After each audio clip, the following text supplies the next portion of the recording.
O'qituvchilikka tayyorgarlik jarayonida bo'lajak ustozlarga juda ko'p narsa o'tiladi.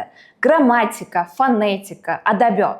Lekin bitta eng muhim narsani e'tibordan chetda qoldirishadi. Bu darsni qanday o'tish. Rostini aytsam, yillar davomida darslarni o'zim qanaqa o'rgangan bo'lsam, shunaqa o'rgatar edim. Chunki men boshqacha yo'llarini bilmas edim. Atrofga qarasam, hamma shunaqa qilar ekan. Shuning uchun biz bu loyihani boshladik. Har hafta bitta katta mavzuni sodda, amaliy va ertasi kuniyoq darsda qo'llasa bo'ladigan tarzda gaplashamiz. Va har safar mana shu savolga qaytamiz. Sizning darsingiz kim uchun ishlayapti? Mana shu qizil ruchka bilan mana minglab o'quvchilarga bitta narsani o'rgatganman. Yo'q, ingliz tilini emas, xato qilishdan qo'rqishi. Rostini aytsam, o'qituvchilikni endi boshlagan paytim men o'zimni kuchli o'qituvchi deb o'ylardim. Sababi oddiy, bitta ham xatoni o'tkazib yubormas edim. Har bitta daftar, har bitta essay qip-qizil. Men uchun professionalizm shu edi. Keyin esa bir kuni men o'zimga bitta savol berdim. Buni o'quvchi qanaqa ko'radi? Tasavvur qiling, u daftar ochadi, hamma joy qip-qizil. Shu paytda u nima o'rganadi? Grammatikami? Yo'q, u bitta narsa o'rganadi. Xato qilish xavfli. Keyingi safar u murakkab gap yozmaydi, yangi so'z ishlatmaydi, tavakkal qilmaydi. O'zi ishongan gaplarni yozadi. Men esa bundan xursand. Lekin men uni rivojlantirmadim, aksincha xatolarini yashirishga o'rgatdim. Bu birinchi xato edi. Keyingi videoda o'qituvchilar eng ko'p beradigan bitta savol haqida gaplashamiz. To'liq video esa juma kuni soat 20:00 da YouTube kanalimizda. O'shanda men bitta narsani tushundim. Bu error correction metodikasi. Lekin undan ham muhim bir qoida bor. Xato bu ayb emas, xato bu ma'lumot. Har bitta xato o'quvchi fikrlash jarayonidan signal. Agar bu signalni shunchaki qizil ruchka bilan to'g'rilab qo'ysangiz, siz uni yo'qotasiz. Xo'sh, nima qilish kerak? Men oddiyroq yo'lni tanladim. Dars davomida men xatolarni yozib boraman.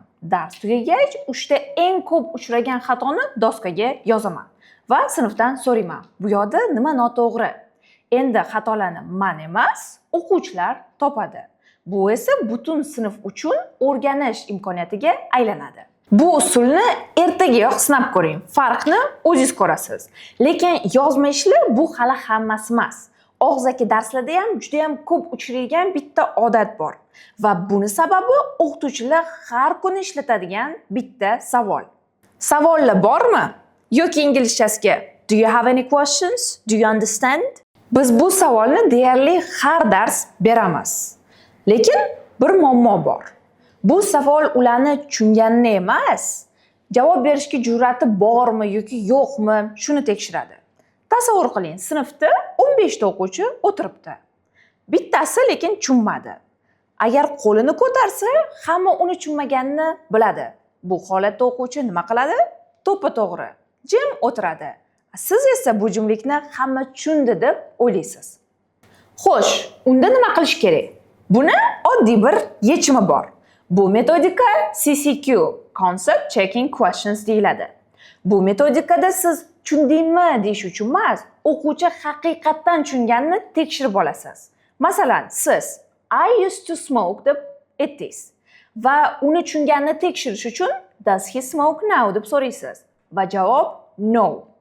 Mana shu bitta savol bilan siz darrov o'quvchi tushungan-tushunmaganligini bilib olasiz. Lekin darsni faqat shunday savollar bilan mukammal qilib bo'lmaydi. Yana bir xato bor, balki bu eng xavflisidir. Ba'zida o'quvchilarni tilga emas, faqatgina testga tayyorlaymiz. Keling, oxirgi xato haqida gaplashamiz. Bir paytlar Sardor degan o'quvchim bo'lardi. Maqsadi oddiy, IELTS dan 7 olish. Biz tinimsiz ishlashni boshladik. Mock test, yana mock test, keyin yana bitta test. Ballari asta-sekin yaxshilanishni boshladi. 5,5, 6, 6,5. Hammasi yaxshi ketayotgandek edi. Lekin haqiqiy imtihon kuni u savollarni ochdi-yu, bir zumga qotib qoldi. Savollar boshqacha edi. U yodlagan usullar ishlamadi va natijada u 5,5 oldi. Va shu yerda men bir haqiqatni tushundim. Biz uni ingliz tiliga emas, testni o'ziga tayyorlagan ekanmiz. Metodikada bu washback deyiladi, ya'ni imtihon darsni boshqara boshlasa. Aslida esa aksi bo'lishi kerak. Birinchi ko'nikma, keyin imtihon natijalari. Masalan, reading darsida siz o'quvchiga faqat to'g'ri javobni topishni emas, sinonimlarni tanishni, asosiy g'oyani ajratishni va muallim fikrini tushunishni o'rgating. Mana shu ko'nikmalar rivojlansa, test natijasi o'z-o'zidan yaxshilanadi. Agar aytilgan 3 ta xatoda kamida bittasida o'zingizni ko'rgan bo'lsangiz, siz yolg'iz emassiz. Men ham o'qituvchilikni boshlagan paytim barcha xatolarni qilganman. Farqi shundaki, men bir kuni o'zimni darslarimga boshqacha nigoh bilan qarashni boshladim. Ha aytgancha, siz uchun bir sovg'a tayyorladik. Rate Your Class bepul checklisti. Unda har bir o'qituvchi o'z darsini tahlil qilish uchun 20 ta savol bo'ladi. Uni to'ldirishga 2 daqiqa vaqtingiz ketadi. Checklistni qo'lga kiritish uchun Telegram kanalimizdan yuklab oling. Agar bu video sizga foydali bo'lgan bo'lsa, obuna bo'lish esdan chiqmasin. Va albatta bu videoni boshqa o'qituvchilar bilan ham ulashing. Keyingi sonlarda ko'rishguncha